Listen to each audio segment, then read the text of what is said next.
Hello hello Ashlesha గారు, చిన్న doubt అండి. చెప్పండి సార్. యాక్చువల్ గా ఇక్కడ మీకు ఇది రికార్డ్ చేసి మన ఎక్స్ప్రెషన్ పెడుతున్నాను. మన పృథ్వీ గారు ఏమంటున్నారు అంటే, ఇప్పుడు నా డౌట్ ఒకటే సార్, గంటనే ప్రకాష్ రాజుకి కిడ్నీ సమస్య ఉంది. అవును. ఈ కిడ్నీ సమస్య నీకు ఇష్టమైతేనే స్పష్టత చెయ్యి, లేకపోతే అలాగే ఉంచు అని చెప్పేసి ఆయన అన్నాడు.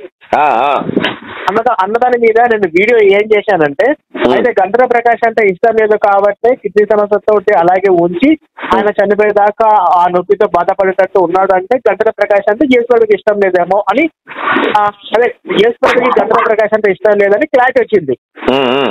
కానీ ఈ పృథ్వీ ఏమంటున్నా అంటే, ఈ బుర్ర తక్కువ కదా అని కూడా అనొచ్చు, అంటే కొంచెం బుర్ర తక్కువ, బుర్ర ఉండదు కదా బుర్ర. మనం మాట్లాడదాం సార్, ప్లీజ్ అట్లా అనొద్దులేండి సార్. ఇప్పుడు అది కాదండి, నేను ఇదే ప్రశ్న 100 సార్లు అడుగుతుంటే ఏం చెప్పాలి? ఈయన ఏమంటున్నా అంటే, పృథ్వీ ఇప్పుడు గంటల ప్రకాష్ అంటే ఇష్టం లేదంట, ఆయనకున్న రోగం మాత్రమే, రోగం గురించే మాట్లాడిందంట, ఆయన గురించి కాదంట. ఇప్పుడు యేసు ప్రభుకి గంటల ప్రకాష్ అంటే ఇష్టమే, ఆయనకున్న రోగము అలాగే ఉంచినాడు కాబట్టి దానికి సంబంధం లేదు అంటున్నాడు ఈయన. బాబు నువ్వు మళ్ళీ చెప్పు, నాకు మళ్ళీ చెప్పు, ఏమన్నా ఆన్సర్ మళ్ళీ చెప్పు. పృథ్వీ గారు చెప్పండి. పృథ్వీ గారు, మీరు క్రైస్తవులే కదండి? క్రైస్తవులు. మీరు మొన్న సాంబశివరావుతో మీరేనా మాట్లాడింది ఈ విషయం గురించి? లేదండి, గోపి గారితో డిబేట్. గోపి గారితో డిబేట్ కాదు, మీరు ఇట్లాగా కరుణాకర్ గారు ఇట్లా అంటున్నారు ఈ గంటల ప్రకాష్ గారి గురించి అని మీరేనా మాట్లాడింది సాంబశివరావు తోటి? లేదండి, మీరు కాదా? అయితే మీకు తెలియని విషయం ఏంటంటే అండి, మీరు మత్తయి సువార్త 7వ అధ్యాయం 7వ వచనం తీయండి ఒక్కసారి, బైబిల్ ఉంటే మీ దగ్గర.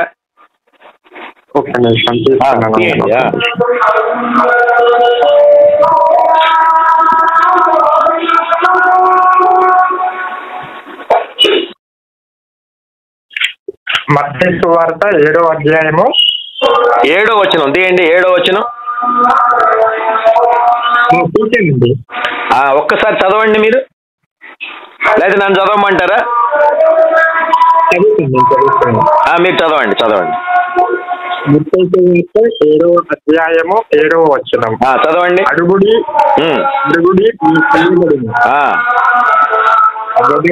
మీకు దొరుకును, కట్టుడి మీకు తీయబడును. ఇంకా చదువుతుండండి, అక్కడ 14 వరకు చదవండి. చదవండి. అడుగు ప్రతి వాడును పొందును, వెదకు వానికి దొరుకును, కట్టువానికి తీయబడును. చూడండి, అడిగే ప్రతి వాడికి ఏం చెప్తున్నాడు యేసు? అడుగు ప్రతి వాడును పొందును, వెతుకు ప్రతి వాడును దొరుకును, తట్టు ప్రతి వానికి తీయబడును. ఇంకా చదవండి. తర్వాత మీరు ఏ మనుషుడైనను తన కుమారుడు తన్ను రొట్టె అడిగిన ఎడల వానికి రాతినిచ్చునా, చేపను అడిగిన ఎడల పామునిచ్చునా? చూడండి ఏమంటున్నాడు యేసు, అయ్యా నీకు కనుక కొడుకుంటే వాడు రొట్టెని అడిగితే నువ్వు వాడికి రాయిస్తావా? చేపను అడిగితే వాడికి పాము ఇస్తావా? ఇవ్వవు కదా. రొట్టెని అడిగితే నువ్వు ఇంకా పేస్ట్రీలు కూడా తీసుకొచ్చి ఇస్తావు. చెప్తున్నాడు, చేప అడిగావు అనుకో నువ్వు chicken biryani, chicken mutton biryani, లేకపోతే ఇంకా మిగతా చికెన్, చేపలు ఫ్రై, రోస్ట్, ప్రాన్స్ అవన్నీ ఇస్తావు, కానీ పాము ఇవ్వవు కదా అని చెప్తున్నాడు అనమాట యేసు. ఇంకా చదవండి. మీరు చెడ్డవారి ఉండి మీ పిల్లలకు మంచి ఈవులనియ్యనిరిగి ఉండగా. చూడంటే నువ్వు చెడ్డవాడు అయినా కూడా నీ పిల్లలకి ఏం అడిగితే అది ఇస్తావు నువ్వు అని చెప్తున్నాడు. చెప్పండి, ఇంకా చదవండి. పరలోకమందున్న మీ తండ్రి తన్ను అడుగు వారికి అంతకంటే ఎంతో నిశ్చయముగా మంచి ఈవులనిచ్చును. అంటే ఏంటి? పరలోకం ఉన్న మన ప్రభు యేసు ప్రభు ఏంటి?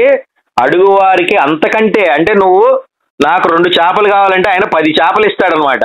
నాకు 2 సైకిళ్ళు కావాలంటే నీకు 5 సైకిళ్ళు ఇస్తాడు. నీకు 2 బిర్యానీలు కావాలంటే 4 బిర్యానీలు ఇస్తాడనమాట. అది చెప్తున్నాడు. చదవండి, ఇంకా చదవండి. కావున మనుషులు మీకు ఏమి చేయవలేనని మీరు కోరుదురో అలాగునని మీరును వారికి చెయ్యుడి. ధర్మశాస్త్రమును ప్రవక్త ప్రవక్తల ఉపదేశమునై ఉన్నది. ఇంకా చదవండి. ఇరుకు ద్వారమున ప్రవేశించుడి, నాశనమునకు పోవు ద్వారము వెడల్పును, ఆ దారి విశాలమునై ఉన్నది, దాని ద్వారా ప్రవేశించు వారు అనేకులు. జీవమునకు పోవు ద్వారము ఇరుకును, ఆ దారి సంకుచితమునై ఉన్నది, దాన్ని కనుగొని వారు కొందరే. తర్వాత చదవండి. అబద్ధ ప్రవక్తలను గురించి జాగ్రత్త పరుడి, వారు గొర్రెల చర్మములు వేసుకొని మీ యొద్దకు వత్తురు, కానీ లోపల వారు క్రూరమైన తోడేళ్లే. తర్వాత చదవండి. వారి ఫలముల వలన మీరు వారిని తెలిసి కొందురు. ఏమంటారా? ముళ్ళ పొదల్లో ద్రాక్ష పండ్లను, పల్లేరు చెట్టును, అంజూరపు చెట్టు అయిను కొయ్దురా. అలాగునే ప్రతి మంచి చెట్టు మంచి ఫలములు ఫలించును, పనికి మాలిన చెట్టు వాని ఫలములు ఫలించును. అంటే ఏం చెప్తున్నాడు ఇక్కడ యేసయ్య మనకి? నువ్వు గనక అడిగావనుకో ఎమ్మట ఇచ్చేస్తాడు నీకు. అంతేగాని నువ్వు మంచివాడివా, నువ్వు చెడ్డవాడివా అని ఏమి చూడడు. నీకు కేవలం నమ్మకం ఉంటే చాలు. నువ్వు 2 అడిగితే 4 ఇస్తానని చెప్తున్నాడు. ఇంకా ఏం చెప్తున్నాడు? కొంతమందికి ఈ క్రైస్తవం అనేది ఏంటి చెప్తున్నాడు? ఇరుకు ద్వారం వంటిది. దీంట్లో అంటే చెడ్డమైన మార్గాలు, చెడ్డమైన మతాలు విశాలంగా ఉంటాయి, కానీ క్రైస్తవం అనేది చాలా ఇరుకు మార్గం. దాంట్లో నుంచి వెళ్ళటం అనేది చాలా కష్టం. అట్లానే పాస్టర్ల గురించి చెప్తున్నాడు. ఏమని? వీళ్ళు గొర్రెల్లాగా ఉంటారు, కానీ నిజానికి వీళ్ళు తోడేళ్లు, గొర్రె చర్మం కట్టు. ఇప్పుడు అమతేజ, తర్వాత పృథ్వీపాలు, తర్వాత బెల్లంకొండ ప్రవీణ్ వీళ్ళు ఉన్నారు కదా, వాళ్ళు ఏం చేస్తున్నారు? రకరకాల అబద్ధాలు చెప్తున్నారు. అబద్ధాలు చెప్పి నీకు స్వస్థత జరుగుతుంది, యేసు ప్రభు నామంతో నిన్ను ప్రార్థిస్తున్నాను, నువ్వు పరిగెత్తు, నువ్వు నిలబడు, నువ్వు వంగు, లేకపోతే నీ కాళ్ళు వచ్చినాయి, నీ చేతు, ఇవన్నీ అబద్ధం కదా, ఇవన్నీ స్కిట్స్ కదా. నువ్వు అసలు ఎవరిని నమ్మనవసరంలా. నువ్వు యేసయ్యని తలుచుకొని, ప్రభువా నిన్ను నిజంగా నేను నమ్మాను, నీ మార్గంలో నేను ఉన్నాను, కాబట్టి నన్ను రక్షించడం నీ వంతు అని చెప్పుకుంటే చాలు. ఆయన అన్నీ చేస్తాడు నీకు. చెప్తా 7 ఏముంది? అడుగుడి ఇవ్వబడును. నువ్వు అడగాలి అంతే. ఇప్పుడు గంటెల ప్రకాష్ ఉన్నాడు, ఆయన కిడ్నీలు పాడైపోయినాయి, 25 సంవత్సరాల నుంచి బాధపడుతున్నాడు. కుళ్ళి కుంగి నశించిపోయాడు ఆయన. తుంటి ఎముకకి ఇన్ఫెక్షన్ అయింది, కాలుకి ఇన్ఫెక్షన్ అయింది, నడుంకి ఇన్ఫెక్షన్ అయింది, బాడీలో ఉన్న వాటర్ అంతా బయటికి పోక శరీరం అంతా ఉబ్బిపోయి ప్రతి కణంలో నీళ్లు నిండిపోయి లావ్ అయిపోయి 2 కిడ్నీలు ఫెయిల్ అయి చచ్చిపోయాడు. ఇప్పుడు మరి ఆయనకి యేసుప్రభు మీద నమ్మకం ఉందా లేదా చెప్పండి మీరు? ఉందా లేదా? మరి ఉందైతే తగ్గిపోవాలి కదా. యేసయ్య ఏం చెప్తున్నాడు? అడుగుడి ఇవ్వబడును. అడిగి ఉన్నాడు కదా, ఆయన అడిగాడు కానీ ఇవ్వలేదు. ఎందుకు అంటే యేసయ్య లేడని అర్థం, లేకపోతే ఈయనకి నమ్మకం లేదని అర్థం. రెండిట్లో ఏదో ఒకటి అయి ఉండాలి కదా. ఇప్పుడు నేను హిందువుని, మీరు క్రైస్తవులండి, కానీ మీరు కరెక్ట్ లాజిక్గా మీరు ఆలోచించండి. మీ మీద మాకు ఎలాంటి ద్వేషం లేదు. దీన్ని ఇప్పుడు చూడండి, క్రైస్తవాన్ని దుమ్మెత్తిపోయడం వల్ల మేదో దీనికి అగెనెస్ట్గా మాట్లాడడం, నేను కానీ ప్రవీణ్ కానీ గోపి గారు మాట్లాడడం వల్ల క్రైస్తవానికి వచ్చే నష్టం ఏం లేదు. కానీ మీలాంటి వాళ్ళు వివేకం ఉపయోగించి ఆలోచించండి. బైబిల్లో ఏం చెప్తున్నారు, మనకి అది నిజంగా జరుగుతున్నాయా లేదా? ఇప్పుడు గంటెల ప్రకాష్, ప్రవీణ్ పగడాల తాగి రోడ్డు మీద వెళ్ళి లారీ కింద పడబోయాడు. చివరికి తాగిపోయి ఆ బకాటి రమ్ము ఎన్నిసార్లు తాగి స్లిప్ అయ్యి కింద పడిపోయాడు, చచ్చిపోయాడు. దానికి యేసుకు సంబంధం ఏముంది? మరి ఏమైనా సంబంధం ఉందా? మరి ఆ యేసుని ఆయన నమ్ముకున్నాడు కదా, ఆయన పడిపోయి చనిపోకూడదు కదా. మరి మీరు దీని లాజిక్ ప్రకారం అయితే, మత్తయి 7:7 చెప్పిన లాజిక్ ప్రకారం అయితే అడుగుడి ఇవ్వబడును, తట్టుడి తెరవబడును అన్నాడు. మరి ఈ గంటెల ప్రకాష్ కానీ ప్రవీణ్ పగడాలు కానీ ఎన్నోసార్లు అడిగారు, ఎన్నోసార్లు తట్టారు, మరి వాళ్ళ తలుపులు తెరవబడలేదు కదా, వాళ్ళు చచ్చిపోయారు కదా, చచ్చిపోకూడదు కదా. ఇప్పుడు చావు అనేది అందరికి ఉంటుందండి, నేను ఒప్పుకుంటా, కానీ ఇంత ఘోరంగా చావకూడదు కదా. ఇప్పుడు ఎవరైనా పుట్టినవాడు గిట్టకి తప్పడు, జాతసి ధ్రువ మృత్యు ధ్రువం జన్మ వృతస్యచ అని ఉంది భగవద్గీతలో. పుట్టినవాడు మరణించక తప్పుడు, మరణించిన వాడు పుట్టుకు తప్పదు, అనివార్యము ఈ విషయం గురించి శోధించడం తగదని భగవద్గీతలో క్లియర్గా ఉంది. మరి ఇక్కడ యేసయ్య వాగ్దానాలు ఇస్తున్నాడు, కానీ ఏది నెరవేరట్లేదు కదండి. పెద్ద పాస్టర్లకే నెరవేరినప్పుడు మిగతా వాళ్ళు ఎలా నమ్ముతారు చెప్పండి? పృథ్వీ గారు ఒకసారి ప్లీజ్ దయచేసి చెప్పండి సార్, మాట్లాడండి. అయితే సార్ మాట్లాడండి సార్, మీరు మాట్లాడండి సార్. మీరు ఇక్కడ మీరు మాట్లాడిన మొత్తంలో 2 క్వశ్చన్స్ ఉన్నాయి. ఒకటి వచ్చేసి మత్తయి సువార్తని బేస్ చేసుకొని మీరు అడిగిన క్వశ్చన్ ఏంటంటే అక్కడ ఉన్న వాక్యాన్ని బట్టి మన జీవితంలో ఎందుకు జరగట్లేదు. అవును. రెండవది వచ్చేసి క్రైస్తవులలో మరి ప్రాముఖ్యంగా దైవ సేవకులకి ఏదైనా అనారోగ్య సమస్య ఉంటే ఈ వాక్యాన్ని బట్టి వాళ్ళకెందుకు స్వస్థత జరగట్లేదు అనేది రెండో క్వశ్చన్. అంతే కదండి? అవునండి, అవునండి. ఈ రెండింటిని పట్టుకొని ఇతర మతస్థులు అంటే అన్యులు ఎలా మరి బైబిల్ని నమ్ముతారు, క్రైస్తవ్యాన్ని నమ్ముతారు అనేది మూడో క్వశ్చన్. అంతే కదండి? ఇంకో క్వశ్చన్ కూడా ఉంది సార్. ఇంకోటి మీరు అసలు క్వశ్చన్ ఏంటంటే అసలు యేసుకి పవర్ లేదా, లేకపోతే వీళ్ళకి విశ్వాసం లేదా? ఇప్పుడు యేసు చెప్పాడు అడుగుడి ఇవ్వబడును అన్నాడు. మరి వీళ్ళు అడుగుతున్నారు కానీ ఆయన ఇవ్వట్లేదు అంటే ఆయనకి మహిమ లేదా, అసలు ఆయనే లేడా, లేకపోతే వీళ్ళకి విశ్వాసం లేదా? విశ్వాసం లేని వాళ్ళకి కూడా ఇస్తా అంటున్నాడు ఆయన. అదే కదా నేను అంటుంది. చెప్పండి. క్రైస్తవులు మరి ప్రాముఖ్యంగా బోధకులకి అనారోగ్య సమస్య వాళ్ళకి ఎందుకు స్వస్థత జరగట్లేదు? అవునండి. అందులో మనకి రకరకాలుగా మళ్ళీ డివిజన్ చేసుకోవచ్చు. ఏంటి దేవుడికి పవర్ లేదా, లేకపోతే అసలు ఇది అబద్ధమా నిజమా అని చెప్పి వేరే వేరే వస్తే నేను జస్ట్ సింపుల్ గా ఒక మాట చెప్తాను అంతే. అయితే నేను మిమ్మల్ని ఒకటి అడుగుతున్నానండి. ఇప్పుడు మరి ఈ విధంగా అయితే యోబు గారు ఎందుకు అలా చెప్పారు ఏంటి? ఏమని? యోబుకి సమస్తం కాదండి.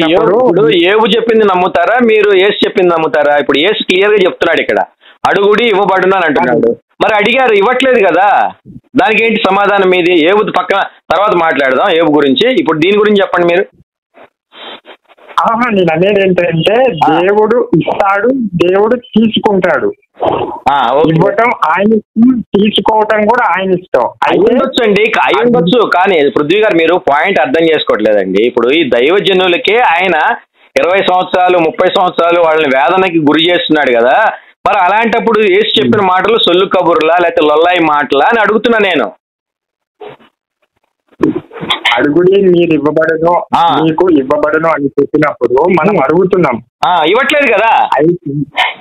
అడిగినప్పటికీ కూడా మనకి మనం అది పొందుకోవట్లేదు అని అంటే దేవుని చిత్తంలో ఇది లేదని అర్థం కదా. కాదు కాదు, తప్పు. అదే మీరు బైబిల్ మీరు సరిగా అర్థం చేసుకోలేదు సార్. అక్కడ దేవుని చిత్తం ఉందా, దేవుని చిత్తం లేదా అనేది కాదు. అక్కడ అడుగుడి ఇవ్వబడును, నువ్వు ఏదైనా అడుగు నేను ఇస్తాను అంటున్నాడు అనమాట యేసయ్య. అంతేగాని మీరు అడగండి కానీ నేను నా ఇష్టం అంటే నేను ఇస్తాను, ఇష్టం లేకపోతే ఇవ్వట్లేదు అని అనట్లు. అక్కడ మీరు అర్థం చేసుకోండి సార్. మీరు ఏదో ఊరకు వాదించొద్దండి, వాదించాలి గెలవాలి అని అట్లా కాదు సార్. మీ అహంకారాన్ని పక్కన పెట్టి అక్కడ ఉన్న దాని ప్రకారం మీరు అర్థం చేసుకుని మాట్లాడండి. ఇందులో గెలిపోవటం బాగోలేదండి. ఆర్గ్యుమెంట్ ద్వారా ఏమొస్తుంది చెప్పండి, ఏం రాదు ఆర్గ్యుమెంట్ ద్వారా. మరి అక్కడ ఉన్నది మీరు ఒప్పుకోవడానికి మరి ఒప్పుకోలేకపోతున్నారు కదా. మరి మీరు అలాంటప్పుడు నేను అదే కదండి మీరు చెప్పిన దానికే నేనేమి మీరు తప్పు చెప్తున్నారు. మీరు తప్పు. అక్కడే మీరేం చెప్తున్నారు, మీరు అడుగుతారు ఆయన ఇస్తాడు కానీ అది ఆయన ఇష్టం అంటున్నాడు. ఆయన ఇష్టం కాదు. అక్కడ మీరు ఏది అడిగినా ఆయన ఇయ్యాలి. అది ఆయన ఇచ్చిన స్టేట్మెంట్కి అర్థం. అది మీరు అడగండి, నాకు ఇష్టం ఉన్నాయి నేను ఇస్తాను, నేను మీకు తీసేయగలిసినట్టయితే తీసేస్తాను, లేదా తీసేయకూడని అయితే నేను తీసేయనని అనట్లేదు. అక్కడ అడుగుడి ఇవ్వబడును, తట్టుడి తెరవబడును అని చెప్తున్నాడు ఆయన. అర్థమైందా అండి? సరే సరే మీ ప్రకారంగానే మాట్లాడతాను. అంటే నా ప్రకారం కాకుండా మత్తయి సువార్తలో మీరు చెప్పిన వాక్యాన్ని మనం బేస్ చేసుకొని మీది అంటే మీ దగ్గర బైబిల్ ఏమైనా ఉందా? ఉందండి, నేను బైబిల్ చూసే నేను మీకు మాట్లాడుతున్నాను. మేము ఈ పాయింట్ల మీద చాలా సార్లు డిస్కస్ చేశాం సార్ మేము. ఇంకోటి కూడా ఉంటుంది సార్, సువార్త నిమిత్తం కనుక మీరు ఏదైనా కోల్పోతే దానికి 100 రెట్లు ఇస్తా అంటాడు యేసయ్య ఒక చోట. అది భార్య కానివ్వండి, పిల్లలు కానివ్వండి, వస్తువులు కానివ్వండి, ధనం కానివ్వండి, దేన్నైనా కూడా మీకు 100 రెట్లు ఇస్తాను, దానికి తోడు మీకు నిత్య జీవం ఇంకా బోనస్ గా ఇస్తా అంటాడు యేసయ్య ఒక చోట. మీకు చదివారా? మీరు గుర్తుందా మీకు ఎప్పుడైనా ఇది ఈ వాక్యం? సువార్తల్లో ఉంటారండి. మీ సువార్త నిమిత్తం కనుక మీరు బలి అయిపోతేనో లేకపోతే మీరు ఏదైనా త్యాగం చేస్తో దానికి 100 రెట్లు అధికంగా నేను ఇస్తా అంటున్నాడు. అవి కూడా బోగస్ మాటలే. యేసు చెప్పేవన్నీ కూడా బైబిల్లో బోగస్ మాటలే. ఆ బోగస్ మాటలను తీసుకొచ్చి ఈ పాస్టర్లు అనేవాళ్ళు సామాన్య జనాల్ని మీలాంటి విశ్వాసుల్ని మోసం చేస్తున్నారు. అంతేగాని బైబిల్లో మహత్యం లేదు, యేసులో జీవం లేదు, యేసు ఎలాంటి మహిమలను కూడా చేయలేడు అని కరాఖండిగా బైబిలే ప్రూవ్ చేస్తుంది, నేను కాదు, బైబిలే చెప్తుంది. ఇప్పుడు చూడండి, ప్రకాష్ గంటేల గారి విషయంలో ఆయన 2 కిడ్నీలు పాడైపోయినాయి, యేసు ఏమి పీకలేకపోయాడు. ప్రవీణ్ పగడాల తాగి చచ్చాడు, వాటి చేత తాగుడు కూడా మానిపించలేకపోయాడు యేసు. మరి ఇప్పుడు పెద్ద పెద్ద పాస్టర్లకే ఇలాగ యేసు ఇలాగ దోకా చేయను అంటే మోసం చేస్తుంటే, ఇప్పుడు పిడి సుందర్రావు గారని ఒక ఆయన ఉన్నాడు, ఆయన మీరందరు నా ముందు మోకరిల్తే యేసు ప్రభుకు ప్రార్థన చేసి కరోనాని నాకు ఎడంకాలి కింద వేసి దులిపేస్తా అన్నాడు. ఇప్పుడు కట్ చేస్తే హాస్పిటల్లో 2 లక్షల ప్యాకేజీలో చేరి కరోనా తగ్గించుకున్నాడు. ఇప్పుడు హాస్పిటల్లోనే చావు బతుకుల మధ్య ఉన్నాడు. మరి యేసయ్య ఏం చేస్తున్నాడు, ఏం పీకుతున్నాడు అని అడుగుతున్నారు ప్రజలు. చెప్పండి సార్. అదే అండి, మీరు సరే అంటే ఇప్పుడు మీరు మళ్ళీ వేరే క్వశ్చన్ చేశారు. అంటే వీళ్ళు కొంతమంది పాస్టర్లు కరోనాని ఎట్లా చేస్తానని అంటున్నారు కదా. అవునండి. దాని విషయానికి నేనేమంటానంటే, మీరు ఇప్పుడు ఇందాక మత్తయి సువార్తలో వాక్యం చదివించారు కదా నాతోటి. అవును 7:7. ఆ 7:7లో మీలో కొంతమంది, ఒక్క నిమిషం ఆగండి, నేను వేరే వాక్యం చేశాను. 7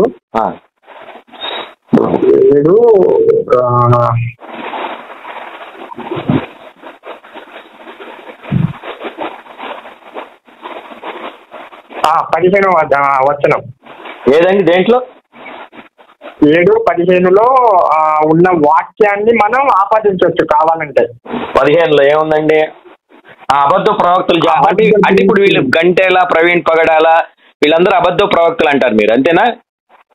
గుంటల ప్రకాష్ గారు అబద్ధ ప్రవక్త నేను చెప్పట్లేదు. మీరు ఎవరైతే పాస్టర్ ని ప్రస్తావించారు, ఏంటి కరోనాని నా కాళ్ళ కింద, ఎవరి కాళ్ళ కింద? ఆ పాస్టర్ కాళ్ళ కింద తెచ్చి నలిపేస్తాను అంటున్నారు కదా. అవునండి. అలాంటి ప్రవక్తల గురించి మనం మాట్లాడొచ్చు ఈ వాక్యాన్ని బేస్ చేసుకొని. మాట్లాడొచ్చు సార్. నేను అది అలా ఇప్పుడు బెల్లంపల్లి ప్రవీణ్ ఉన్నాడు, తర్వాత వీడెవడు ఇంకో అమ్మతేజ ఉన్నాడు, పృథ్వీపాల్ ఉన్నాడు, వీళ్ళందరూ కూడా ఈ స్కిట్సే చేస్తున్నారు కదా. మరి యేసయ్య అలా మోసం చేసే వాళ్ళ మీద యేసయ్య తీసుకున్న చర్యలు ఏంటి? ఏమి లేవు కదా. మరి ఇప్పుడు ఇలాంటి అబద్ధపు స్వస్థతలు చేసేవాళ్ళు, దానికి కారణం ఎవరు? అబద్ధపు స్వస్థతల్ని మీరు మార్క్స్ వార్త 16, 17, 18, 19 వచనాలు చదివితే యేసయ్య వాళ్ళకి భరోసా ఇస్తున్నాడు. మీరు ఒకసారి మార్క్స్ వార్త తీయండి ఒకసారి. ఇక్కడ ఒకటి క్లియర్ అయితే బాగుంటుందేమో అనుకుంటున్నాను. చెప్పండి సార్. ఇక్కడ మనము వీళ్ళు ఇలా చేస్తున్నారు కదా అని చెప్పి వీళ్ళని బట్టి మొత్తం క్రైస్తవ్యం తప్పు అనటం కరెక్టా? రెండవది బైబుల్ తప్పు అనటం కరెక్టా? మూడవది దేవుడు అంటే క్రీస్తు కానివ్వండి, యెహోవా కానివ్వండి, తప్పు అంటే కల్పితం, అబద్ధం అని అనటం కరెక్టా? మీరే చెప్పండి. యేసు అనేది తప్పు అని నేను చెప్తాను. ఎందుకంటే అడుగుడు ఇవ్వబడు అన్నాడు. ప్రకాష్ గంటేలు అడిగాడు, ఇవ్వలేదు. ఆయన ఎవరు? ప్రవీణ్ పగడాల తాగుడు మానేయాలి, తాగుడు గురించి చెప్పాడు, ఆయనే తాగుడు మానేయలేదు. కాబట్టి యేసు తప్పు, బైబిల్ తప్పు, పాస్టర్లు కూడా శుద్ధ తప్పు, ముగ్గురు తప్పే. అయితే మనం అడిగినా కూడా ఇవ్వట్లేదు అని అన్నప్పుడు మరి పౌలు ప్రకాష్ గారి కంటే ఉత్తముడు, ఏమంటారండి దాన్ని, ప్రైమరీ పర్సన్ పౌలు గారు, అపోస్తలుడైన పౌలు గారు కూడా అడిగాడు దేవుణ్ణి, ప్రభువా నాకు ఒక ముళ్ళు ఉంది, ఆ ముళ్ళుని నువ్వు తీసేవా అని అడిగాడు. అడిగితే మరి అక్కడ దేవుడు పౌలుకి జవాబిస్తూ చక్కగా చెప్తూ వచ్చాడు. ఏమని చెప్తూ వచ్చాడు? నేను అంటే పౌలు మాట్లాడుతున్నాడు, నేను అత్యధికముగా హెచ్చుపోకుండు నిమిత్తము నన్ను నలగగొట్టడానికి. దేని ద్వారా నలగగొట్టడానికి?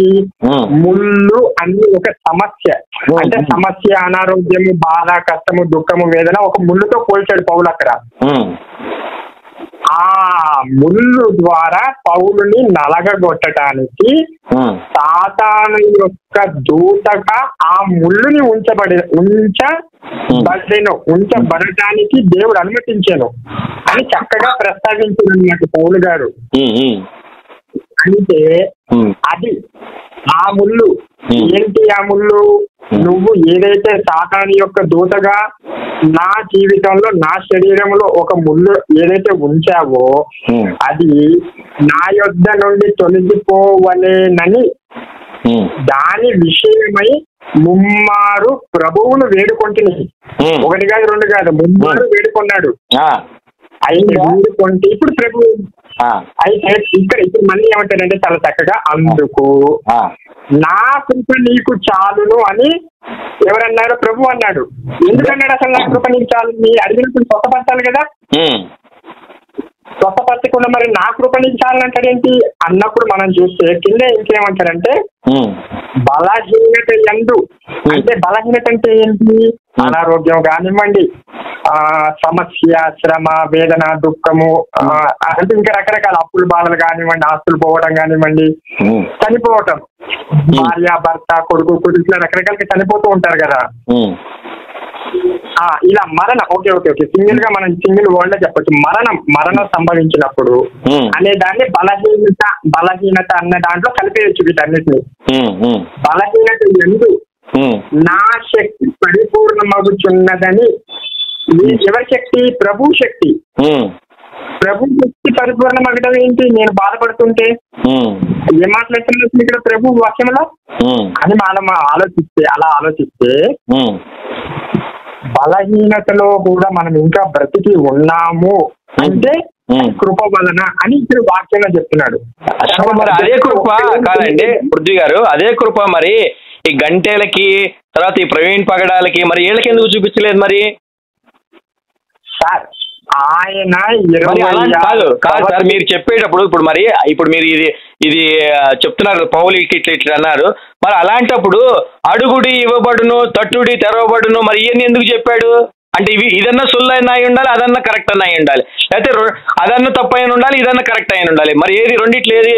పైగా పౌలు అనేవాడు పెద్ద అబద్ధాలు కోరు సార్. పౌలు మాటలు నమ్మటానికి వీల్లేదు. ఎందుకంటే కక్ష చేత కానీ మిష చేత కానీ దేని చేత అయినా సరే ఎదుటి వాళ్ళని మతం మార్చాలి అనేటువంటి దుర్బుద్ధి ఉన్నటువంటి వాడు పౌలు. తర్వాత నేను ఒకసారి రోమీని, ఇంకోసారి బెంజమిన్ని, ఇంకోసారి యూదుణ్ణి అని రకరకాల అబద్ధాలు చెప్పినటువంటి దౌర్భాగ్యుడు ఈ పౌలు అనేవాడు. పౌలు చెప్పినవన్నీ కరెక్టా? మీరు పెళ్లిళ్ళు చేసుకోవద్దు, మీకు కామాతృత ఉంటేనే తప్పితే కామాతృత ఉన్నవాళ్ళు పెళ్లి చేసుకోండి, లేకపోతే పెళ్లి చేసుకోవద్దు అని చెప్పాడు. తర్వాత ఇంకోటి ఏం చెప్పాడు? రెండవ రాకడ అంటే మళ్ళీ రావడం అనేది అయిపోయింది, ఈ తరం గతించకముందే వస్తుందని చెప్పాడు. మరి వచ్చాడా? రాలేదు కదా. పౌలు చెప్పేది అబద్ధాలండి. కాబట్టి పౌల్ని అసలు మీరు పరిగణలోకి తీసుకోకూడదు. ఎందుకంటే పౌలు నోరు తెరిస్తే అబద్ధాలు. పౌలు అనేవాడు వాడి నోటికి ఏది వస్తే అది వాగుతుంటాడు. ఇంకోటి, ప్రభు తనకి కనపడినప్పుడు, సౌలుగా ఉన్న పౌలు ప్రభు తనకి కనపడినప్పుడు ముందు స్వరం వినపడింది, తర్వాత వెలుగు వచ్చిందని ఒక చోట ఉంటుంది. ఇంకో చోటేమో ముందు నాకు కనిపించాడు, తర్వాత స్వరం వినపడింది, తర్వాత నాతో ఇట్లా అన్నాడు అట్లా అన్నాడు అని సొల్లు మాటలు. పౌలు చెప్పేవన్నీ సొల్లు మాటలు సార్. ఈ క్రైస్తవులందరూ పౌలు చెప్పే నమ్ముతారు కానీ ఏసు చెప్పే నమ్మరు. పౌలు అనేవాడు మతం మార్చడం కోసం, ఆ రోజుల్లోనే యూదుల్ని మతం మార్చడం కోసం. మీకు యేసుని ఎవరు చంపారు మీకు అసలు తెలుసా? మీకు యేసుని ఎవరు చంపారు చెప్పండి? రోమా సైనికులు, యూదులు. తప్పు. అసలు చంపింది ఎవరు? చంపింది యూదులు, రోమా సైనికులు కాదు. రోమా సైనికులు వాళ్ళకి నియమించినటువంటి శిక్షణ అమలు పరిచారు. అసలు ప్రభు చావడానికి మెయిన్ కారణం ఎవరు? యూదులే. ఎందుకు? ఈ యేసు అనేవాడు ఇష్టం వచ్చినట్టు నోటుకొచ్చింది వాగుతున్నాడు, నేనే దేవుడిని అని చెప్తున్నాడు, లేదా నేనే దైవ కుమారుణ్ణి అని చెప్తున్నాడు. అలా గనక చెప్తే ఆల్రెడీ యూదుల్లో ఉన్న వాళ్ళ నమ్మకం ఏంటి? వాళ్ళకి యెహోవా ఒక్కడే దేవుడు, యూదుడు ఈయన దేవుడు కాదని వాళ్ళకి బలమైన నమ్మకం. వాళ్ళకి రక్షకుడు అని ఆయన ఎలా వస్తాడో తెలుసు వాళ్ళకి. తర్వాత రక్షకుడు అని ఆయన దావీదు వంశంలో నుంచి వస్తాడని ఉంది, అవునా కదా? అవునండి. మరి యేసు దావీదు వంశంకి చెందినవాడు కాదు కదా, అందుకని ఆయన కొట్టి చంపారు. తెలుసా మీకు? యేసుకి దావీదు వంశంతో సంబంధం లేదండి, తెలుసా మీకు అది కనీసం పృథ్వీ గారు? దావీదు వంశం అని అంటే మనకి మత్తయి సువార్త స్టార్టింగ్ లోనే చాలా చక్కగా వివరిస్తూ వచ్చారు కదండి వంశాల గురించి. అవును, కానీ యేసు దావీదుకు వంశానికి చెందినవాడు కాదు కదండి. దావీదు వంశానికి చెందినవాడు కాదనంటే ఆ యొక్క దాన్ని ఏమంటారండి జీన్ జనరేషన్ లో నుండి వచ్చారు కదా. ఎలా వచ్చాడు? ఎలా సంబంధం అండి? దావీదు వంశానికి ఎలా సంబంధం? యేసుకి చెప్పండి, నాకు అర్థం కాక అడుగుతా. ఇప్పుడు దావీదు వంశానికి యేసు ఎలా సంబంధం అని అంటే మనం ఆయన పేరేంటండి మరియ గారి యొక్క కాదండి. ఇప్పుడు యేసు ఎవరికి పుట్టాడు చెప్పండి? యేసు తండ్రి పేరేంటి? ఇప్పుడు మనం టాపిక్ మరీ డైవర్ట్ అయిపోతున్నాం. అసలు డైవర్ట్ కాదు సార్, డైవర్ట్ కాదు సార్. ఇప్పుడు అక్కడ అసలు యేసుకే దైవత్వం లేదు, అక్కడున్న జనాలే నమ్మరండి. ఇప్పటికి కూడా ఇజ్రాయిల్లో 1,000,000 మందిలో కనీసం 5%, 50,000 మంది కూడా యేసుని నమ్మరు. అక్కడ తెలుసా అండి మీకు? యేసు పుట్టిన దేశంలోనే యేసుని నమ్మరు. యేసుకి ఎలాంటి మహిమలు లేవండి. వాళ్ళు యూదులు వాళ్ళు ఏమని నమ్ముతారంటే యేసు అనే ఆయన దావీదు వంశంలో పుట్టలేదు, దావీదు వంశానికి సంబంధం లేదు, కాబట్టి ఈయన రక్షకుడు కాదు. యెషయా 7:14 ప్రకారం ఏంటి ఏమని ఉంటుంది? 7:14లో ఏముంటుంది చెప్పండి మీరు? కన్యక గర్భవతి అవును, ఆవిడ ఇమానుయేలు పుడతాడని చెప్తాయి, మగపిల్లవాడిని ప్రసవిస్తుందని చెప్తారు కదా, మీరు అందరు చెప్తారు కదా. దావీదు వంశానికి యేసుకి సంబంధం లేదు సార్ అసలు. పృథ్వీ గారు, దావీదు వంశానికి యేసుకి సంబంధం లేదు. ఎందుకంటే అండి మరియా పరిశుద్ధాత్మ వలన గర్భవతిగా ఉందండి, యేసేపు వలన కాదు. యేసేపు దావీదు వంశానికి సంబంధం ఉంది, అర్థమైందా అండి? అవును. పరిశుద్ధాత్మ వలన గర్భవతిగా ఉంటుంది. మత్తయి సువార్త 1:18 చూడండి మీరు ఒకసారి. మత్తయి సువార్త 1:18 ఏంటి సార్? మనము ఒక టాపిక్ కవర్ చేద్దామండి ఫస్ట్. చెప్పండి మీరు. సరే మీరు చెప్పండి. స్వస్థతలు అనేవి లేవు సార్, అసలు స్వస్థతలు అనేవి లేవు. అది లేని స్వస్థతల్ని కల్పించి జనాల్ని పిచ్చోళ్ళని చేసింది ఎవరయ్యా అంటే యేసు అనమాట. మీరు చెప్పిన మత్తయి సువార్త వాక్యాన్ని బేస్ చేసుకొని దేవుడు ఎందుకు అసలు స్వస్థతలు చేయట్లేదని చెప్పి మాట్లాడుతున్నాం కదా మనము. అవునవును, 7:7 ప్రకారం అడుగుడి ఇవ్వబడును, తట్టుడి తెరవబడును ఉంది కదా. మరి అడిగినా కూడా ఇవ్వలేదు కదా. మరి అడిగినా కూడా ఇవ్వట్లేదు అని అంటే ప్రపంచంలో క్రైస్తవుడిగా ఉన్న ప్రతి ఒక్కరి జీవితంలో కూడా ఇలాగే జరుగుతుందా? ఎలాగా? అడుగుడి మీకు ఇవ్వబడును అన్నప్పుడు మనం అడిగినప్పటికీ కూడా మనకి దొరకట్లేదు కదా అన్నమాట. ప్రపంచం మొత్తంలో క్రైస్తవులుగా ఉన్న ప్రతి ఒక్కరి జీవితంలో ఇలాగే జరుగుతుందా? చూడండి సార్, ఇప్పుడు యేసు చెప్పిన దాని ప్రకారం అయితే మనం క్రైస్తవుడు అనేవాడు ఏది అడిగినా కూడా అది జరగాలి. అలా జరగలేదంటే అది ఆయనకి పవర్ లేదని అర్థం. ప్రతి ఒక్కరి జీవితంలో కూడా ఇలాగే జరుగుతుంది. సార్ మీరు క్రైస్తవులు కదా, మీరు యేసుని అడుగుతారు అనమాట. ఏమని? అయ్యా యేసు ప్రభువా నాకు 2 కోట్లు రావాలి అని మీరు అడిగారు అనుకోండి ఫర్ ఎగ్జాంపుల్, అది మీకు రావాలి. ఇప్పుడు అదే యేసు చెప్తుంది మీకు అదే యేసు చెప్తుంది అక్కడ. నిశ్చయంగా చెప్తున్నాడు ఆయన, మామూలుగా కూడా కాదు. అడుగుడి ఇవ్వబడును, తట్టుడి తెరవబడును అని చెప్తున్నాడు ఆయన. అలా లేదనుకోండి యేసు ఫెయిల్ అయినట్టే అక్కడ. అర్థమైందండి? అయితే ఇప్పుడు మనము సుఖభోగముల నిమిత్తము అడిగితే దేవుడు ఏదైనా చేస్తాడా చెప్పండి ఒక మాట. మీరు ఏది అడిగినా చెయ్యాలండి. ఆయనకి స్టేట్మెంట్ నేను చెప్పింది కాదు సార్. మీరు నన్ను వ్యతిరేకిస్తున్నారంటే మీరు బైబిల్ని వ్యతిరేకిస్తున్నట్టు అర్థమైందండి? మీరు సుఖభోగములు కాదండి. మీరు నాకు ఐశ్వర్యరాయ్ కావాలి, భలే బాగుంటది, ఆయన నాకు వైఫ్ గా కావాలని అనుకోండి, యేసు తీసుకొచ్చి ఇవ్వాల్సిందే మీకు. ఆయనకి వేరే ఆప్షన్ లేదు ఆయనకి. అట్లా ఇస్తే దేవుడు ఎట్లా అవుతాడు ఒక మాట చెప్పండి. అదే అందుకనే కదా మేము కాదని చెప్తుంది, యేసు దేవుడు కాదని చెప్తుంది, అందుకనే కదా. మీరు అన్న మాట ప్రకారంగా నాకు ఇప్పుడు నేనన్న మాట కాదది సార్. మీరు దయచేసి అర్థం చేసుకోండి. నేను నా సొంతగా ఏది చెప్పట్లేదు సార్, నేను బైబిల్లో ఉందే చెప్తున్నాను మీకు. కాదండి, మీరేమంటున్నారు ఇప్పుడు సపోజ్ సరే మీరు అలా కాదు, ఎవరైనా ఒక వివాహం కాని ఒక పురుషుడు యేసయ్యా ప్రభువా నాకు పెళ్లి కావాలి, అందులో ఐశ్వర్యరాణితోనే పెళ్లి అవ్వాలని అడిగితే ఐశ్వర్యరాణి తీసుకొచ్చి పెళ్లి చేశాడు అనుకోండి, అది నా సుఖభోగములు నిమిత్తం అన్న వాక్యానికి వర్తే ఏమంటారు, ఇంకా విలువ అనేది లేదు కదా. ఇప్పుడు మీకు అది యేసు చెప్పక ముందు వాగ్దానం చేయక ముందు ఉండాలండి అది ఆ మాట. అది యేసు ఆయన చెక్ చేసుకోవాలి. అరే నేను ఈ మాట అన్నాను, రేపు జనాలు ఇలా అడిగారు అనుకో నేను ఎట్లా తెచ్చిస్తాననే జ్ఞానం యేసుకి లేదు అక్కడ.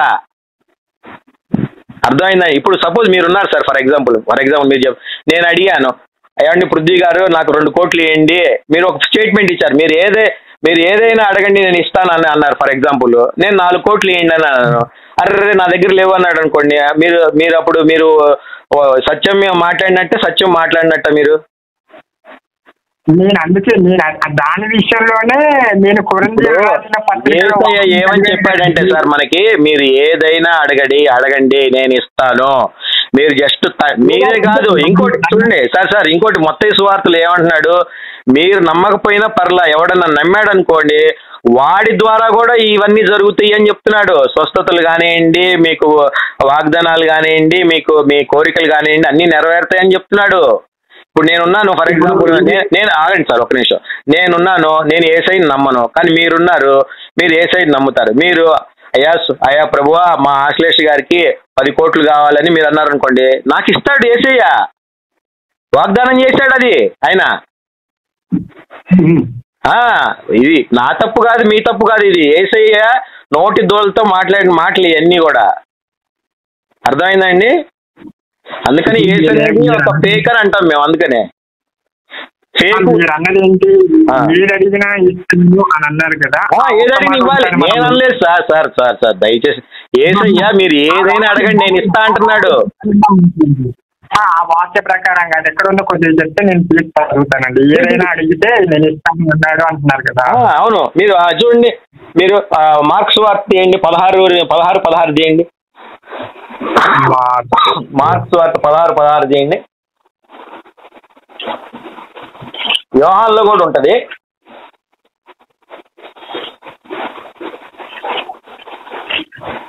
పదహారు నుంచి చివరి వరకు చదవండి, మీకే అర్థమైంది. 16 నుంచి చివరి వరకు చదవండి మొత్తం. బాప్తిజము పొందినవాడు రక్షింపబడను, నమ్మని వానికి శిక్ష విధింపబడను. ఒకటి, వారి వలన ఈ సూచక క్రియలు కనబడును. ఎవరైతే నమ్ముతారో వాళ్ళ వలన ఈ సూచక క్రియలు కనిపిస్తాయంట. చూడండి ఏంటేంటి చదవండి. ఆ సూచక క్రియలు కనబడును అన్న దగ్గర కింద నోట్ వచ్చేసి ఏమన్నాడంటే, సూచక క్రియలు ఏవైతే ఉంటాయో అది వెంబడించబడతాయి అని చెప్పాడు.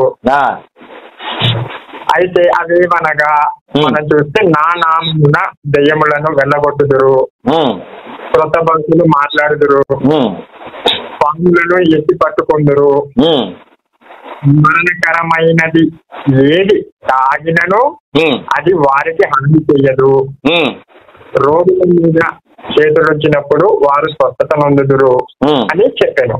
వారితో చెప్పాను. నాకు వారితో మాట్లాడిన తరువాత పరలోకమునకు చేర్చుకొనబడి దేవుని కుడి పార్శ్వమున ఆసీనుడు అయ్యెను. వారు బయలుదేరి వాక్యమంతటా ప్రకటించిరి. ప్రభువు వారికి సహకారుడై ఉండి వెనువెంట జరుగుచూ వచ్చిన లేదా వెంబడించుచుండిన సూచక క్రియల వలన వాక్యమును స్థిరపరచుచుండెను. చూసారా? అంటే ఏంటి, ఏ శిష్యులు ఏం చేశారు, వాళ్ళకి ఇచ్చిన ఈ సూచక క్రియలు ఉన్నాయి చూసారా? ఏంటి 4 సూచక క్రియలు? నెత్తి మీద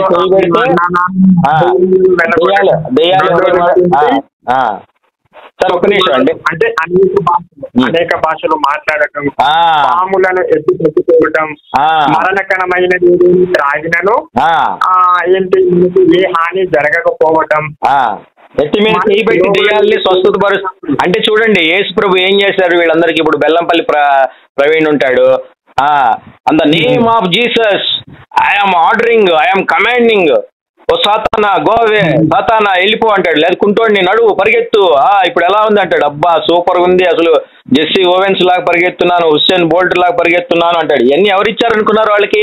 లేకపోతే రబల షబల షబల హట్ హుట్ అంటాడు కదండి. అవన్నీ ఎవరిచ్చారనుకున్నారు వాళ్ళకి? యేసయ్య ఇచ్చాడు.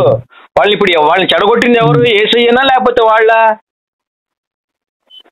క్రైస్తవ సమాజాన్ని భ్రష్టు పట్టించింది ఎవరండి? యేసయ్యే కదండి. ఇక్కడ మళ్ళీ మీరు ఎక్కడికి తీసుకొచ్చారంటే వ్యక్తిత్వం దగ్గరికి తీసుకొచ్చారు. వ్యక్తిత్వం కాదు సార్, మీరు సరిగా అర్థం చేసుకోవట్లేదండి పృథ్వీ గారు. నేను చెప్పింది ఏంటంటే, ఇగో నన్ను నమ్మి బాప్తిజం పొందిన వాడు రక్షింపబడును, నమ్మని వానికి శిక్ష విధించబడును. ఎవడైతే నమ్ముతాడో వాడు ఇవన్నీ చేస్తాడు, చేసి అన్ని చోట్లకి వెళ్ళి వాళ్ళు ఈ సూచక్రియలన్నీ చేసి ఏంటి సువార్తని బలపరుస్తున్నారని చెప్తున్నాడు. వాక్యాన్ని స్థిరపరుస్తున్నారు వాళ్ళంతా. ఈ చిల్లర కామెడీ స్కిట్లు చేసి వాక్యాన్ని స్థిరపరుస్తున్నారు అంటున్నారు. కానీ నిజానికి ఇవి చేయటం వల్ల వాక్యం స్థిరపడుతుందా లేకపోతే దూషింపబడుతుందా ఇప్పుడు సమాజంలో? మీరు చెప్పండి. అంటే ఇప్పుడు మీరు అనే దాన్ని బట్టి నేను అనేది కాదు సార్, నేను నా మాటలు పక్కన పెట్టండి సార్. మీరు మీరు మీరు కాదు మీరు సార్ ఒక్క నిమిషం సార్. మీరు ఇప్పుడు ఒక క్రైస్తవులు ఉన్నారు ఇప్పుడు కాదు సార్, ఇప్పుడు మీరు క్రైస్తవులు ఉన్నారు. సమాజంలో ఈ పాస్టర్లు వేసిన స్కిట్స్, తర్వాత ఈ స్కిట్స్ చూసి వస్తున్నటువంటి మీమ్స్, ఈ స్కిట్స్ చూసి ఫేస్బుక్లో తర్వాత ట్విట్టర్లో వీటిల్లో వస్తున్నటువంటి ఇవన్నీ చూస్తే మీకు ఏమనిపిస్తుంది చెప్పండి ఒకసారి, నిజాయితీకి చెప్పండి, గుండె మీద చేసుకొని. అదే సార్ నేను చెప్తుంది. మీరు ఇప్పుడు మార్కు సువార్త వాక్యాన్ని పట్టుకొని మీరు మాట్లాడుతున్నారు. ఏం మాట్లాడుతున్నారు? బెల్లంపల్లి, అమ్మతేజ అండ్ ఇంకా రకరకాల పాస్టర్స్ ఎవరైతే ఉన్నారో స్వస్థపరుస్తున్నారు కదా. స్వస్థపరచట్లేదు వాళ్ళు, మీకు అర్థం కావట్లేదు. స్వస్థపరచట్లేదు, స్వస్థపరుస్తున్నట్టు నాటకాలు ఆడుతున్నారు వాళ్ళు. నేను అదే చెప్తున్నానండి, స్వస్థపరుస్తున్నారు కదా. అందరూ స్వస్థపరచబడుతున్నారా? అసలు కాదండి, వాళ్ళకి అసలు ఆ పవరే లేనప్పుడు అందరూ స్వస్థ ఎలా పరచబడతారండి? అసలు ఏసుకి ఆ పవర్ లేదు. మీకు అర్థం కావట్లేదు నేను చెప్పేది మీకు ఇందా నుంచి. ఏసుకి అసలు ఒక పవర్ అనేది లేనే లేదండి. ఎవరికి ఉంది పవరు?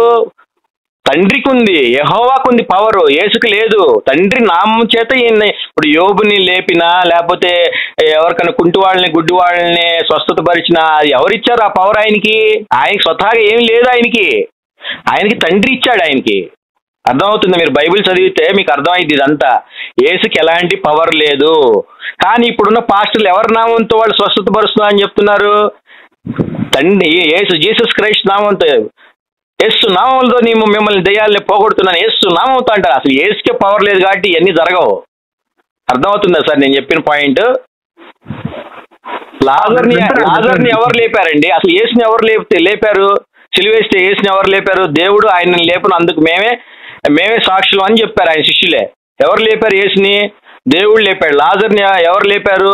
యేసు లేపల, దేవుడి నామంతో యేసు లేపాడు ఆయన్ని. ఇప్పుడు లేపినవాడు గొప్ప, ఇచ్చినవాడు గొప్ప, లేపించినవాడు గొప్ప? ఏ సార్ చెప్తున్నారు కదా, వింటున్నాను, చెప్పండి. ఇప్పుడు యేసుకి అసలు పవర్ జీరో. యేసుకి పవర్ జీరో సార్. ఆ జీరో నామంతో మీరు ఏం చేసినా కూడా జీరోనే అయింది. అవన్నీ స్కిట్సే, జనాల్ని మోసం చేయటం, ఇవన్నీ కూడా ఎన్ని మోసం చేయటం. అందుకనే యేసుని నమ్ముకున్న గంటేల ప్రకాష్ పరిస్థితి అయింది, దారుణంగా చచ్చిపోయాడు. ప్రవీణ్ పగడాల దారుణంగా చచ్చిపోయాడు. పిడి సుందర్రావు ఎమర్జెన్సీలో ఉన్నాడు. రేపో మాపు బాల్జీ దన్నేస్తాడు. ఇంకా ఆయన నమ్ముకున్న విశ్వాసులు బతుకు అదోగతే. దానికే స్టార్టింగ్ అసలు నాకు ఇప్పుడు దాకా ఆన్సర్ చెప్పలేదండి. ఏం ఆన్సర్ చెప్పలేదు సార్? ఇంత చెప్తే మీకు ఇంకా అర్థం కాదు. నన్నేం చేయమంటారు మిమ్మల్ని? సరే మీ ప్రకారంగానే నేను మాట్లాడతాను. సరే, మీరు బేసిక్ ఒక పాయింట్ అర్థం చేసుకోవట్లేదు సార్. మీరు ఏసి ఇచ్చిన స్టేట్మెంట్ ఏంటంటే అడుగుడి ఇవ్వబడును అన్నాడు. సార్ మీరు ఏసి ఇచ్చిన స్టేట్మెంట్ ఏంటంటే అడుగుడి ఇవ్వబడును, తట్టుడి తెరవబడును అన్నారు. గంటెల ప్రకాష్ అడిగాడు, ఇవ్వలేదు. ప్రవీణ్ పగడాలు అడిగాడు, ఇవ్వలేదు. పిడి సుందర్రావు అడిగాడు, ఇవ్వలేదు. పైగా వీళ్ళు ఇంకా ఏం చెప్తాడు, ఇంకా ఏం మోసం చేస్తున్నాడు యేసు? ఇదిగో నమ్మి నా బాప్తిజం పొందిన వాళ్ళని ఈ సూచక్రియలు కనపడను అంటున్నాడు. అవి ఏవి కూడా కనపడట్లేదు. ఇప్పుడు మీరు సపోజ్ మీరు ఒక డాక్టర్ అనుకోండి ఫర్ ఎగ్జాంపుల్ సార్. ఎవడో అపెండిసైటిస్ తో వచ్చాడు, మీరు ఆపరేషన్ చేశారు, ఆ అపెండిక్స్ తీసేశారు, కుట్లేశారు, 2 రోజుల తర్వాత డిశ్చార్జ్ చేయడం అంటే మీరు ఆ డాక్టర్ని నమ్మొచ్చని లేదా? మనం నమ్మొచ్చు. ఎందుకు? ఆపరేషన్ చేశాడు, ఆ నొప్పి తగ్గించాడు, పుండు మానిపోయింది, మంచిగా ఆరోగ్యవంతంగా తిరుగు. కానీ యేసుది ఒక్కటి కూడా కనపడట్లేదు కదా మనకి సమాజంలో. అదే మీరు ఏమంటున్నారంటే ఇప్పుడు నా నామమున మీరు నన్ను ఇస్తాను అన్నాడు. అయితే ఇంకొకటి బాప్తిజం పొందిన అవిశ్వాసంతో ఏంటంటే నమ్మి బాప్తిజం పొందినవాడు రక్షించబడును, నమ్మని వానికి శిక్ష విధించబడును. నేను నమ్మలేదు అనుకోండి, ఇప్పుడు నేను యేసు నమ్మట్లేదు సార్, నాకు గ్యారంటీ శిక్ష. నాకు యేసు గురించి తెలుసు, అయినా కూడా నేను నమ్మట్లేదు, నాకు గ్యారంటీ శిక్ష. నేను ఇప్పుడు అంబేద్కర్ గారు ఉన్నారనుకోండి, ఫర్ ఎగ్జాంపుల్ సార్, అంబేద్కర్ గారు, గాంధీజీ, నెహ్రూజీ, సుభాష్ చంద్రబోస్ వీళ్ళందరూ ఉన్నారనుకోండి, వీళ్ళకి యేసు గురించి తెలుసు, కానీ ఎవరు నమ్మలేదు, బాప్తిజం తీసుకోలేదు. వీళ్ళందరూ నరకానికి పోవాల్సిందే. తెలుసా సార్ మీకు? ఇప్పుడు మీరు మార్కు సువార్తలో వాక్యం చెప్పారు కదా, 16 ఎలా జరగాలి? నమ్మి బాప్తిజం పొందిన వారు రక్షించబడరు, నమ్మని వారికి శిక్ష విధించబడును అని ఉంది. అది కాదు, నమ్మి బాప్తిజం పొందినవాడు రక్షించబడును,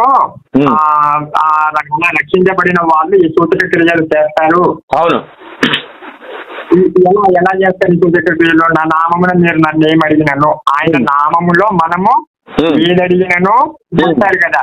అవును, అయితే ఏ రూపంలో కనబడతాయి చేస్తాడు, ఏ రూపంలో కనబడతాయి అంటే మార్కు సువార్తలో ఉన్న వాటి రూపంలో కనబడతాయి. చెప్పండి మీరు చెప్పండి. కానీ ఎందుకు కనబడట్లేదు ఇవాళ? బెల్లంపల్లి ప్రకాష్ గారు ఏమంటున్నారు, నేను కర్చీఫ్ ద్వారా స్వస్థతలు చేస్తున్నాను, దెయ్యాలు వెళ్ళగొడుతున్నాను. ఆయన ఇప్పుడు నమ్మి బాప్తిజం పొందాడు, రక్షించబడ్డాడు, యేసయ్య నామంలో స్వస్థతలు చేస్తున్నాడు, దెయ్యాలు వెళ్ళగొడుతున్నాడు, భాషలు మాట్లాడుతున్నాడు అంటున్నారు కదా. అవును, అవన్నీ జరగట్లేదు. అవును, ఇప్పుడు అది అబద్ధమే కదా అని అంటున్నారు మీరు. అవునండి. అయితే ఆయన దగ్గర స్వస్థత పొందని వాళ్ళు ఉన్నారు, స్వస్థత పొందిన వాళ్ళు ఉన్నారు. ఎవరు లేరు. అయితే అసలు ఎవరు స్వస్థత పొందట్లేదు బెల్లంపల్లి ప్రకాష్ గారి యొక్క ప్రార్థన ద్వారా అనటం తప్పేమో అంటున్నాను నేను. ఎందుకు తప్పు? ఒక్కడు కూడా ఇప్పుడు సపోజ్ ఫర్ ఎగ్జాంపుల్ నేను చెప్తా, ఇప్పుడు బెల్లంపల్లి ప్రవీణ్ ఉన్నాడు సార్, వాడికి రేపు ఏదో ఒక రోగం వచ్చి చచ్చిపోతాడు. మరి ఇప్పుడు వాడికి వాడే స్వస్థత చేసుకోలేనివాడు మనకి మిగతా వాళ్ళకి చేశాడంటే ఎట్లా నమ్మాలి? అది ఫ్లూక్ గా. ఇప్పుడు సార్ ఒక నిమిషం అండి, ఇప్పుడు 10 మంది ఉన్నారనుకోండి సార్, 10 మందిలో ఒకడికి వాడు చేసినా చేయకపోయినా వాడికి తగ్గిద్ది. ఆ తగ్గిన వాడు వచ్చి ఇదిగో నాకు తగ్గిందని చెప్తున్నాడు, తగ్గని వాడు 9 మంది మరి వచ్చి చెప్పట్లేదు కదా. నేను అదే అంటున్నాను కదండి బాబు. అసలు ఇక్కడ మీరు తెలుసుకోవాల్సింది ఏంటంటే అసలు వీళ్ళకి ఎవరికి పవర్ లేవు. నేను చెప్పేది సార్ ఒక నిమిషం, వీళ్ళు ఎవరికి పవర్ లేదు సార్. ఒక్క నిమిషం. ఏమండి మీ పేరు అంటే పిలవటానికి మీ పేరు? నా పేరు ఆశ్లేష అండి. ఏంటండి? రాకేష్. ఆశ్లేష సార్, రాకేష్ గారు బాబు. ఆశ్లేష్. ఆశ్లేష్ గారు మీరు భలే మాట గుర్తు చేశారు నాకు. 10 మంది స్వస్థత పొందినప్పుడు 9 మంది చెప్పట్లేదు కదా, ఒకటే గారు వచ్చి చెప్తుందండి. మరి వాడికి డబ్బులు ఇచ్చారు చెప్తున్నాడు సార్, వాడికి కూడా. మిగిలిన 9 మంది డబ్బులు తీసుకోకుండా ఉన్నారు కాబట్టి వాళ్ళు స్వస్థత పొందారు కాబట్టి సైలెంట్ గా ఉన్నారు. మీరు ఒక మాట చెప్తాను సార్. ఇప్పుడు వాడు శ్యామ్ కిషోర్ ఒకడు ఉంటాడు, వాడు అమతేజ గారు ఉంటాడు, వాడు 96643221. ఎవరిది సెల్ ఫోన్? ఈ సెల్ ఫోన్ నెంబర్ ఎవరిది? ఈ సెల్ ఫోన్ నెంబర్ అనగానే ఒకటి లెగుస్తాడు. వీడికి ఎలా తెలుస్తాయండి సెల్ ఫోన్ నెంబర్? సార్ నేను క్రిటిసైజ్ చేయటం కాదు సార్. జాన్ పాలు, విపి రెడ్డి, జాన్ బాబు, వికేఆర్ వీళ్ళందరూ బండబూతులు తిట్టారు ఈ చేసే వాళ్ళందరినీ. తెలుసా మీకు? నేను కాదు తిట్టడం. ఇవన్నీ కూడా సార్, ఇవన్నీ కూడా బోగస్ సార్. ఏసు అనే క్రైస్తవం అనేది పెద్ద బోగస్, అందులో ఏసు ఇంకా పెద్ద బోగస్. ఈ నమ్మి కూర్చున్నాడంటే ఆడు సర్వనాశనం అయిపోతాడు. ఆడు శుభ్రంగా డాక్టర్ దగ్గరికి వెళ్ళి ట్రీట్మెంట్ తీసుకుంటే బాగుపడతాడు సార్. అవును, కరెక్ట్, అది కాదనట్లేదు నేను. ఇప్పుడు మరి ప్రకాష్ గంటేలా ఉన్నాడు, మరి నిజంగా యేసు ఆయనకి చెప్పుంటే కనుక ఏమని, అయ్యా బాబు నేను ఇంతవరకే చేయగలను లేకపోతే చేయలేను అన్నప్పుడు ఇంకా హాస్పిటల్కి దేనికి వెళ్తాం? ఆయన 2 నెలల క్రితం కూడా నా గురించి ప్రార్థన చేయండి, నా గురించి అది చేయండి ఇది చేయండి అనేసి ఆయన ఫేస్బుక్ లోను ట్విట్టర్లోను పోస్ట్ చేసుకున్నాడు ఆయన. మరి అప్పుడు ఏసి చెబితే ఆయన నోరు మూసుకొని ఉండాలి కదా. అరే బాబు నీ పరిస్థితి ఇంతవరకే ఉంది, నీకు ఇంకా నేను చేయను అన్నప్పుడు ఇగో ఏసు నాతో ఇంకా చేయను అని అన్నాడు. నేను హాస్పిటల్కి వెళ్ళను, దేనికి వెళ్ళను, నేను ఇక్కడే కుళ్ళిపోయి చచ్చిపోతాను అని వాడు చచ్చిపోవాలి. మరి అలా కాకుండా హాస్పిటల్కి ఎందుకు జాయిన్ అయ్యాడు? మరి ఇప్పుడు ఇక్కడ ఈ పాయింట్ లోనే నేను మీకు కొరింథీయుల పత్రికలో ఉన్న వాక్యం పరిచయం చేశాను కదండి సార్. అవన్నీ సొల్లు సార్. దీన్ని ఇప్పుడు బైబిల్ అనేది ఎలాంటిదంటే చూడండి, తల్లిదండ్రులు చేసిన తప్పులు పిల్లల మీదకి వస్తాయని ఒక చోట ఉంటుంది, 7 తరాల వరకు వస్తాయని ఒక చోట ఉంటుంది, అసలు రావని ఇంకో చోట ఉంటుంది. ఏది నమ్మాలి రెండిట్లో? అంటే ఎవడికి మూడు వచ్చినప్పుడు కాదండి, ఎవడికి మూడు వచ్చినప్పుడు వాడు రాసుకుంటాడు సార్. మీకు బైబిల్ అనేది మీరు ఎప్పుడు కూడా బైబిల్లో రాసిందంత నిజం అని నమ్మొద్దండి, రాయిందంత అబద్ధం అని కూడా, బైబిల్ బయట రాయిందంత అబద్ధం అని కూడా నమ్మొద్దు. ఎందుకంటే ఒక ప్రవక్తకి ఇంకో ప్రవక్త ఏం చేస్తారు, ఎందుకంటే time periods different time periods ఒక్కొక్కడు రాసుకున్నాడు సార్. ఇవన్నీ అందరు కలిపి ఒక్కటే రాసింది కాదు, ఒకే కాలంలో రాసింది కాదు. కాబట్టి ఫస్ట్ వీడేం రాశాడు ఆడికి తెలియదు, ఆడేం రాశాడు ఈడికి తెలియదు. ఇవన్నీ తీసుకొచ్చి చెత్తంతా తీసుకొచ్చి ఒక చోట పెట్టి ఒక పుస్తకంలో పెడితే ఇలాంటి కన్ఫ్యూజనే ఉంటుంది. అర్థమైందండి సార్? నేను ఏదో క్రిటిసైజ్ చేస్తున్నాను కదా, మీరు విమర్శనాత్మకమైన బుద్ధితో చదవండి సార్, మీకే అర్థమైద్ది. బైబిల్ అనేది ఒక చెత్త అనేసి, క్రైస్తవం అనేది ఒక పనికిమాలిన మతం అనేది మీకే అర్థమైద్ది, నాకే కాదు. నేను ఇప్పుడు దాకా మీతో వ్యతిరేకిస్తూ మాట్లాడాను. నేను వ్యతిరేకిస్తున్నాను నేను అనట్లేదు. మీరు నిజంగా సత్య శోధన చేసేవాడైతే, మీరు సత్యం ధర్మం వైపు నిలబడేవాడైతే మీరు బైబిల్ని ఇట్లా మీరు ఆలోచించి మీరు చదవండి. బైబిల్ అనేది ఎంత మోసం, ప్రపంచం మొత్తాన్ని ఎంత మోసం చేసిందో.